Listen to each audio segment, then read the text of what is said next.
Hola clase, vamos a dar comienzo al tema 9, la pesca, parte que estaba en el tema anterior, la geografía rural o el espacio agrario, pero que se decidió llevar como tema autónomo en sí, entonces lo vamos a desarrollar separado del anterior. Bueno, la pesca en España. Eh, bueno, somos uno de los principales países, eh, tanto por tamaño de la flota como por el arqueo, la capacidad de tonelaje y obviamente, pues bueno, todo eso se deja notar también obviamente por el consumo, ¿de acuerdo? Que supone, como podéis ver aquí, el 15% de la producción de la Unión Europea, cual es un volumen obviamente elevado, ¿de acuerdo? Y lo que conseguimos capturar son algo menos de 800.000 toneladas, ¿de acuerdo? Eh, Hay 40.000, ¿vale? 41.061 personas ocupadas, un 30%, un tercio de todos ellos mayores de 45 años, ¿de acuerdo? Y últimamente se está incorporando personal extranjero, tanto por acuerdos pesqueros, ¿de acuerdo? Con terceros países con los cuales, de fuera de la Unión Europea, me refiero, con los cuales obviamente debido a la contratación de personal, pues las licencias para poder pescar en su territorio nos favorecen, con lo cual obviamente, bueno, con Marruecos, Mauritania, etcétera, se incorpora personal que obviamente es una forma también de sacarlo del paro y de darle una salida económica a esos caladeros también. En realidad el sector solo supone un 1 por 1000 del Producto Interior Bruto, es muy poquito. Lo que pasa que tenemos que añadirle al sector pesquero puramente extractivo todo lo que conlleva de infraestructuras, tanto de transporte como industriales. O sea, estamos hablando desde astilleros para la fabricación de barcos de pesca, así como obviamente el transporte del pescado, a la industria conservera, etcétera. ¿De acuerdo? Con lo cual obviamente es bastante importante esa segunda parte que se puede leer tras la pesca, y que obviamente hay zonas costeras con pocas posibilidades turísticas, que sería el gran sector que, que puede incentivar una zona, y sin embargo, pues bueno, carecen de otras alternativas. Por lo tanto, estos trabajos directos en la pesca, así como los indirectos que suponen pues, del consumo y demás, obviamente se vuelven importantes. ¿De acuerdo? En la industria de conservera de pescado y derivado se da empleo a 20.000 personas, con lo cual obviamente ya la cosa cambia. ¿De acuerdo? Desde los 70 obviamente se va reduciendo, primero por la crisis mundial del 73, los años 70, de acuerdo a la crisis del petróleo y con todo lo que conllevó posteriormente, y después con la entrada en la Unión Europea, bueno, la CE primero y después la Unión Europea, en donde obviamente se reguló eh, el número de buques, el- el- se reguló también las capturas, con lo cual obviamente todo esto tiende a ir descendiendo. ¿De acuerdo? Desde los datos que podemos tener aquí al lado, como podéis ver, los datos que tenemos del 97 con un número de buques que era pues, bueno, 17, casi 18.000 buques, con un arqueo de 548.310 de tonelaje, y que bueno, pues ahora estamos más reducidos en el 2020, ¿de acuerdo? Se ha reducido bastante. Además, podemos, podemos también ver que la antigüedad de los barcos tiene más de 40 años, lo cual obviamente, pues bueno, eh, aunque los datos son del 2011, obviamente la actualización de los barcos hoy en día pues, es una de las claves a tener en cuenta. ¿de acuerdo?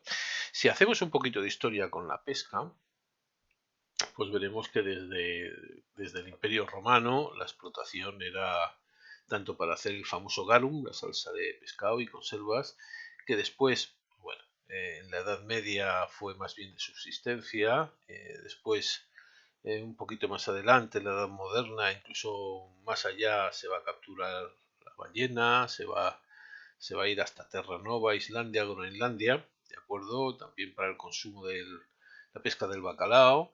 A finales del 19, ya con la entrada del vapor, ¿de acuerdo? Cádiz y Huelva se van a destacar, ¿de acuerdo? Y también, obviamente, aprovechando el desarrollo de la industria textil, con las nuevas redes y aparejos, ¿de acuerdo? Y con el apoyo de la industria metalúrgica. Tras la Primera Guerra Mundial hay una gran recuperación, además se van a emplear rastreros, las redes de arrastre, ¿de acuerdo? Que se importan de Gran Bretaña y Francia, y se inicia lo que es la pesca moderna del bacalao en Terranova y desde Asturias en el Gran Sol, ¿vale? Es una zona pesquera está más o menos al noroeste de Galicia, enfrente de Galicia. En la guerra civil y en la posguerra hubo un parón importante y con la recuperación, sobre todo con la entrada de nuevos motores que permiten más capacidad, más capturas, el arrastre, la pesca a 600 metros de profundidad, ¿de acuerdo? Y en los 60 hay un despegue gracias al primer plan de desarrollo, ¿de acuerdo? La modernización de la flota, que es también, todo esto es lo suficientemente importante, ¿vale? Porque obviamente se basa sobre todo en eso y reduciendo la artesanalidad en la pesca. ¿De acuerdo? También empiezan a llegar los primeros barcos congeladores en Sudamérica y Sudáfrica. Los caladeros propios van perdiendo importancia porque obviamente no pueden abastecer la demanda interna, con lo cual obviamente se pasa el valor, el peso, a la flota congeladora del Atlántico y de la costa africana. ¿De acuerdo? La fecha récord de capturas es en el 74 con 1,5 millones de toneladas. ¿De acuerdo? De ahí vamos en declive. Además, comienzan los problemas. Caladeros sobreexplotados y las restricciones por el nuevo derecho al mar que obviamente van a exigir los países. Empezamos en ese cambio, ¿no? El nuevo derecho a la zona de explotación, zona económica de explotación, las 200 millas, con lo cual obviamente inmediatamente entramos en conflicto entre países, sobre todo los que tienen una gran flota pesquera como nosotros y que necesitamos ir buscando caladeros, frente a países que quieren explotar sus propios recursos y obviamente pues sienten cierta agresión por parte de otras potencias. Bueno, en principio, hasta lo que es después de la Segunda Guerra Mundial, se impone la idea de un mar libre, en donde obviamente cualquiera puede ir a donde le dé la gana y explotar de la manera que considere más oportuna. Es aquello de mar liberum, ¿vale? El mar libre, el mar abierto, frente al mar cerrado, ¿no? A partir de la Segunda Guerra Mundial ya se declara que la plataforma continental, que es la parte del continente sumergida a menos de 200 metros de profundidad y donde se inicia el declive del talud continental hasta las llanuras abisales, en esa zona que tiene luz, que tiene vegetación y que obviamente es donde se encuentra la mayor parte de la pesca, se declara que obviamente es propiedad del país que la tiene. Pero en los años 50, en el 52, Perú, Ecuador y Chile, que eran potencias pesqueras, declaran que las aguas jurisdiccionales llegan hasta las 200 millas. ¿De acuerdo? En cuanto Estados Unidos hace lo mismo, se generaliza, ¿vale? Como zona exclusiva, económica exclusiva, ¿de acuerdo? O como una zona de explotación pesquera exclusiva. No es soberana, pero los recursos que se dan en esa zona son exclusivos del país, ¿de acuerdo? De tal manera que en ese momento el 90% de los recursos pesqueros quedan cerrados. empezaron a crearse empresas mixtas. De esta manera pues se conseguía paliar en cierta medida, ¿vale? Y firmar convenios pesqueros, aunque con contrapartidas, con lo cual obviamente de aquella liberalidad que se tenía antes hacia ahora, pues obviamente cambia mucho. Con la entrada en la Unión Europea, ¿de acuerdo? Hay un acceso que va lento, muy limitado a los recursos pesqueros, ya que obviamente, pues bueno, hay una política pesquera común, lo mismo que hay una política agraria común, etcétera. Pero la entrada de Portugal y España, obviamente, va a establecer primero que haya una conservación de los recursos, que haya unas tarifas de capturas y que los cupos, ¿de acuerdo?, que se dan están calculados. De esta manera, obviamente, a España se le van a dar cupos reducidos, con lo cual hubo que reconvertir, obviamente, el sector y mandar a desguace un montón de barcos, ¿de acuerdo? Eh, Además hay una política estructural, ¿de acuerdo? Que bueno, en este sentido lo que pretende es que mejore la estructura pesquera, las condiciones de los pescadores, la industria transformadora, los equipamientos portuarios. Bueno, hoy en día la Unión Europea, sobre todo a través del instrumento financiero de orientación de la pesca, el IFOP, que se creó en el 93 como instrumento financiero específico para la política estructural pesquera, lo que obligó fue a una reconversión del sector en España. ¿De acuerdo?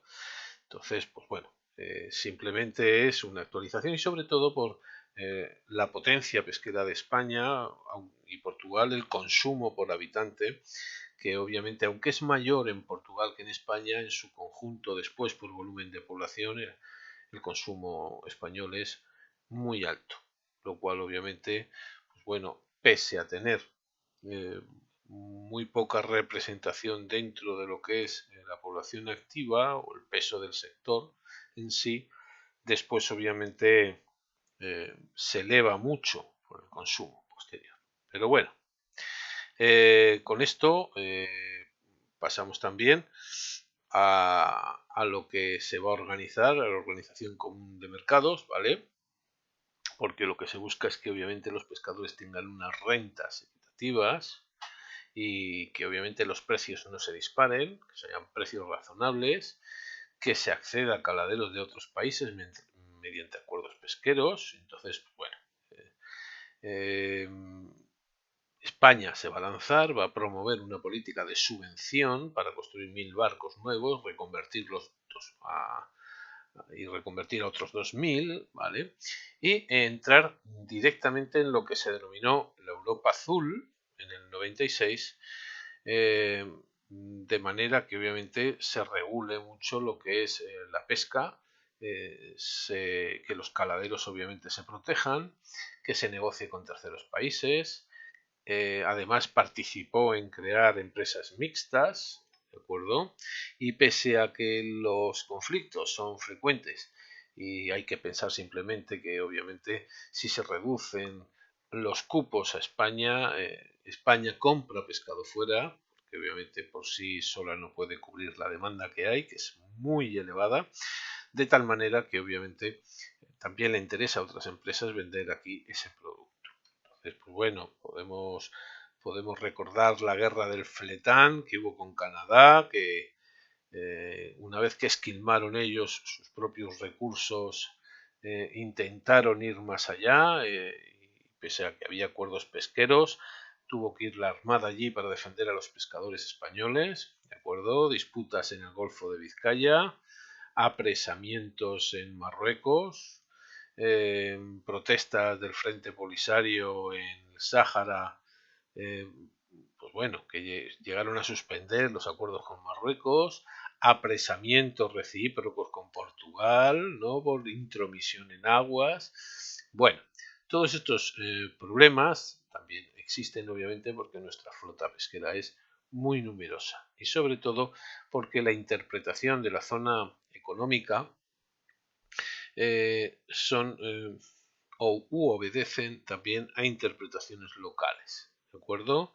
Y en donde pues también se tienen en cuenta el número y tipo de capturas, las artes que se utilizan, con lo cual obviamente pues bueno, ya se ha calmado bastante obviamente todo este tema, los acuerdos comerciales con terceros países y ya están muy regulados, lo cual garantiza una pesca más o menos regular y que pues, bueno, eh, y que obviamente el consumo es muy estable, por lo cual obviamente las empresas funcionan, sobre todo las empresas mixtas.